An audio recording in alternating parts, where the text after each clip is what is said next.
মঞ্চে বিনোদন ছড়ানো শিল্পীরা সবসময় দর্শকদের হাততালি এবং সম্মানের দাবিদার, কিন্তু কিছু বিকৃত মানসিকতার মানুষ তাদের শালীনতা ও শিল্পকে নিজের সম্পত্তি বলে মনে করে। উত্তরপ্রদেশের হাথরস থেকে এমনই এক চাঞ্চল্যকর ভিডিও সামনে এসেছে, যেখানে একজন হরিয়ানভি স্টেজ ড্যান্সার তার মর্যাদা নিয়ে খেলা করা এক যুবককে ভরা আসরে এমন শিক্ষা দিয়েছেন যার অনুরণন এখনো পুরো দেশে আইনি ও সামাজিকভাবে শোনা যাচ্ছে।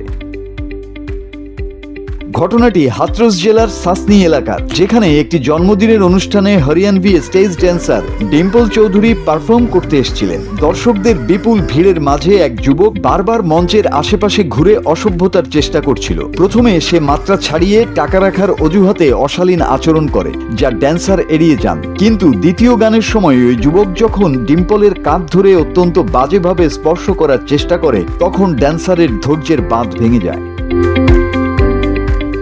এক মুহূর্ত দেরি না করে ডিম্পল চৌধুরী ঘুরে দাঁড়িয়ে ওই বখাটে যুবককে মঞ্চের উপরেই একের পর এক সজোরে কষিয়ে দেন।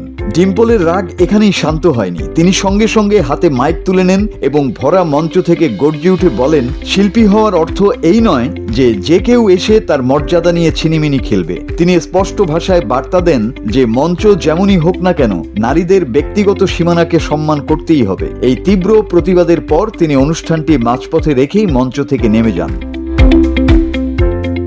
সোশ্যাল মিডিয়ায় এই ভিডিওটি ভাইরাল হতেই লাখ লাখ মানুষ ডিম্পল চৌধুরীর এই সাহসী পদক্ষেপের প্রশংসা করেছেন। অন্যদিকে পুলিশও দ্রুত পদক্ষেপ নিয়ে মূল অভিযুক্তকে হেফাজতে নিয়েছে। সেই সঙ্গে যথাযথ কর্তৃপক্ষের অনুমতি ছাড়া এই অনুষ্ঠান আয়োজন করার অপরাধে আয়োজকদের বিরুদ্ধেও মামলা দায়ের করা হয়েছে। এই ঘটনাটি সেই সব মানুষের গালে এক বিরাট চড়, যারা জনসম্মুখে নারীদের সহজলভ্য বলে মনে করে। Desk report 24 hours Bangla.